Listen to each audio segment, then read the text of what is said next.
Even though it's my story, we all have a story. And that is why I've decided to not sign away all the rights and build this movement. As far as our relationship, we are spending a lot more time together, and I'm really happy we got separate rooms at this in Atlanta. So I wanted to thank the Atlanta Jewish Film Festival for giving us separate rooms. Mildred, how's it been seeing your story on the big screen, and how hard was it for you to kind of give up control and let Gayle, put everything out there for the world to see? It was my choice. Gayle asked me, and I loved her enough, whether she realized it or not. And I had enough confidence in her talent, in her knowledge, in every way, that if she vilified me, it would come to a soft ending, and it did. And the first time I saw it was up at NYU. I never asked her before, because I really didn't want to bug her. I knew it was difficult, and I never asked her to see the film as she was working on it. When she finished it, I had a premiere. The first showing was at NYU Film School, and Dr. Pam flew up and got lost on the way to the school. And I was just amazed and flabbergasted of how she turned old 8mm film into today's world. So I thought she did a great job. That's actually a question I wanted to ask. All that film footage you had, is that your dad took that, correct? So tell us how it was going through the archives, and I know you bring this up in the movie that he didn't really find his passion, but do you think maybe that would have been his passion if it was today's world? Maybe he had a filmmaker in him. What do you think?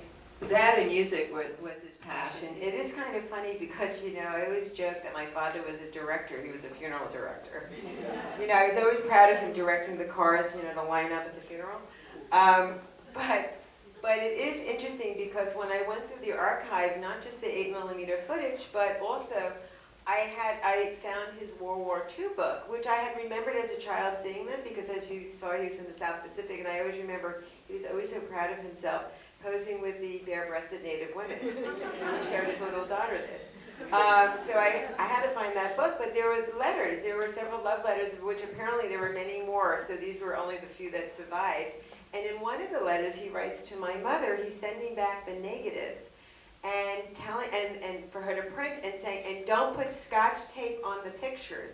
He was so organized, and all his, I wouldn't have this archive of pictures or film if it wasn't for him. And everything was labeled in the back where it was, the date. So it is true, I did reflect on, gee, my father was busy documenting and taking these family photos and footage, and I took over. So it is true, we probably had a lot more in common. We obviously both suffered in our childhood similar things, so yes. And as I said, his story is sad to me because he didn't follow his passion, he did live an unexpressed life.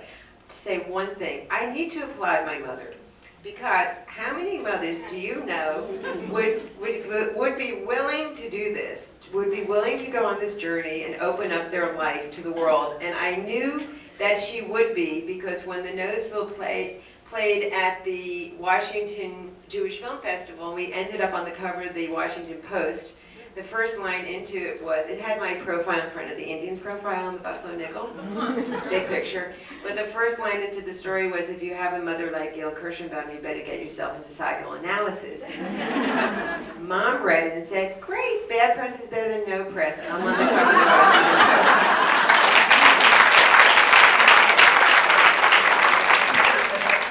I have a question for Pam, and then we'll open it up to the audience with your questions. But how often do you see an adult child come in with their mom, or you see this where you see an adult and their parent come in for therapy, and so how often do you see that? And if somebody did want to go through this journey with their own parent, how hard is it? What would be the steps? Well, great question. I rarely see this rarely. I certainly never see this.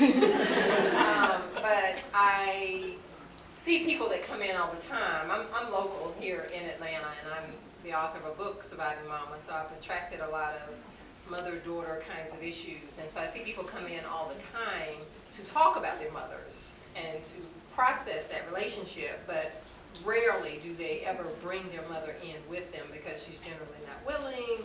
She doesn't see any wrong in the job that she did as a parent, and she's certainly not willing to open up and talk about that in any kind of way, any kind of non-defensive way. So this is such a gift that they have given to the world. I'm so grateful to have them.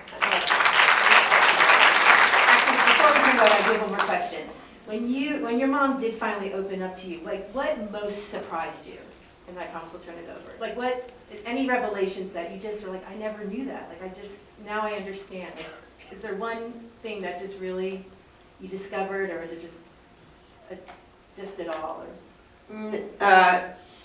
No, it was just the gradual unfolding of things in her past that got me to a place where I was able to see her as a wounded child. And just, digging up the information, my, grandfather trying to kill himself. I mean, my mother was 7 when her sister died, and she has no recall of it. So just digging up this information that really took a long time to get out.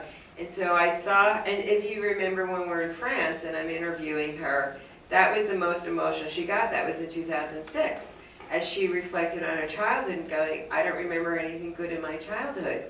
And, she's not the most emotional person, and she did open up there, and I thought, wow, I felt her pain.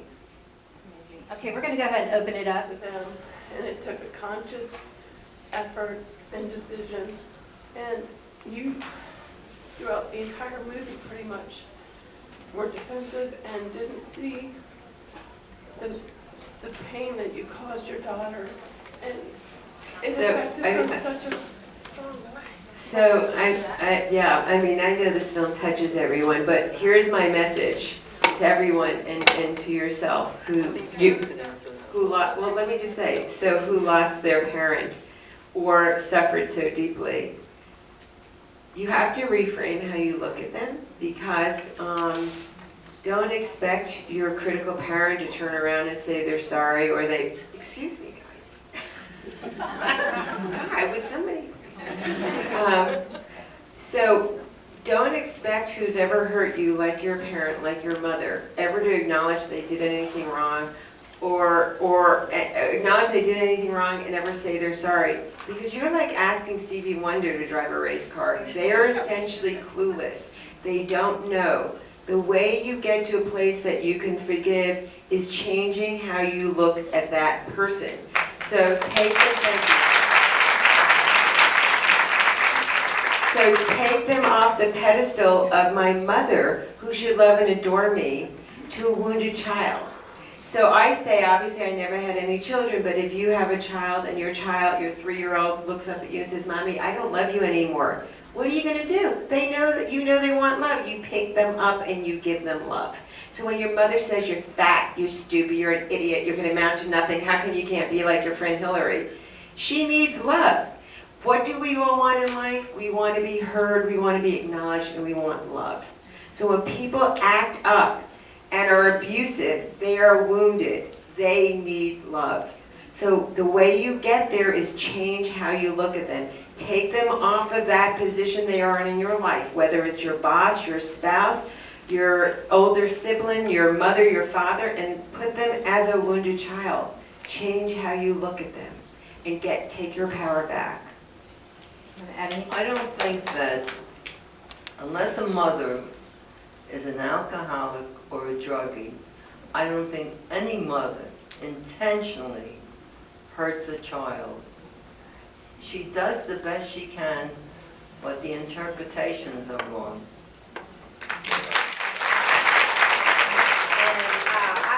I do empathize with you. I mean, I think everybody felt your pain on that, and I hope nobody in here feels dismissed in their way of handling their difficult parents, because it's very real and it's very painful, and people have to spend a lifetime recovering. And so I certainly agree with everything that has been said, and I would just add that sometimes you have to love your mothers from afar, or sometimes you have to love difficult people, period, whoever it is, from afar. And that might mean prayer, that might mean sending a little note every now and then, sending some money every now and then honoring them in the way in which you live your life going forward. And it sounds like you did that with your children. You went forward with a new reality being created for your children. But there are many different ways to honor your parent, and I just think what Gayle has said about the gift of forgiveness and the gift that it gives yourself is the thing that sets you free. Where was the point that you were able to forgive your mom? So light bulb moments came along the way, you know. One thing I have to just share with everyone here, when I was born and her anger and rage was unleashed towards me since the beginning, I never felt I had done anything wrong. My nose never bothered me, my hair never bothered me. I knew I just arrived and she looked at me and saw the devil. She was so angry. So I knew the problem was her. I knew there was something wrong with her. And I always wanted to know what makes people tick. I wanted to know what happened to her in her childhood. As a little girl, I used to pick her brother's brain. What happened to mommy when she was little? What happened in your childhood? But it took years to uncover it because these are secrets. They never share this stuff. So that's the good news. So my self-esteem wasn't affected because I never believed anything she would say about how I behaved, how I looked. But my scars are not from growing up not feeling love and being lied to. So trust. So abandonment of trust. Well, I'll give you guys kudos and congratulations. Thank you. We have a question up there, right here. Go ahead. I found my mom in assisted living for years and was the only member of the family who was left to visit her and take care of her. And I was in that same kind of situation where she never loved me, she never took care of me, I never really was happy with her. How does this go? And one day, I woke up that morning and I looked at myself in the mirror and I said, you know what? I'm the one who has to face myself in the mirror one day and decide what kind of daughter I am. So I decided from then on, whenever I would visit her, instead of saying, oh yeah, I'm here, what kind of mother were you, blah, blah, blah, okay, all the criticism, whatever, I would walk in as if I was looking at myself saying, this is what I believe a daughter should do. And do you know, one day she turned to me and she said, I never realized what kind of daughter you are. This is wonderful. She said, you have really shown me something that I hadn't seen before. So, sometimes maybe we don't always know how we're coming across either. Well, it's all about the power of love. You could affect change on people who are not kind to you by actually giving them love, and they will transform. How much do you think is it generational? Like the generation Mildred came from, her parents were immigrants, like my mom as well, her parents were Russian immigrants, they had nothing. And so when she became an adult, she married a doctor and was like all about glamour and glitz and showing off. I mean, how much of that plays into just the generation that they came from? Well, I think there's a lot, about this relationship. I think it's the generation. Because the other thing you need to be aware of is she's of the generation where they didn't have the opportunities as a woman that my generation had. They weren't, rarely they were going to college. They were getting married. As she said, you just got married. You didn't think about it. You got married. They got married. They had babies. And suddenly they're, taking care of a family. My mother is extremely smart, as you know. And she really didn't have an opportunity to have a career. A friend of mine went to, oh my God, I forgot which school. An excellent school up in New England. And she said from her circle of 10 women friends, like 4 of their mothers committed suicide because they are not living, they see their daughter living the dream they couldn't live. So there's that goes on. So you have to take the generational and the time period that they were raised in because they essentially had unexpressed lives too. And also where you grew up was Long Island. It's very I can imagine Long Island, Atlanta has some of it, but I went to school in New York, so I know Long Island, it's tough, you know, everybody's trying to. Keeping like up with the anywhere. Schwartzes. Right. Well, I used to say where I grew up, people had their homes wallpapered with Louis Vuitton wallpaper. It doesn't exist, but it used to be, you know, showing off your material wealth, and yeah, it was. My generation, our parents did not share anything with us. I don't remember my sister's funeral, her death. Obviously, they sent me to an aunt or to someone. If somebody had cancer, no one knew about it. If someone had a gay child, you certainly didn't know about it. If anyone had problems or sickness, they did not discuss it in public. Everything was behind closed doors, which is truly why I keep saying I don't remember, because I really don't. I wasn't exposed to it. I just got the where we have to wrap it up, so I just want to, again, give a warm round of applause.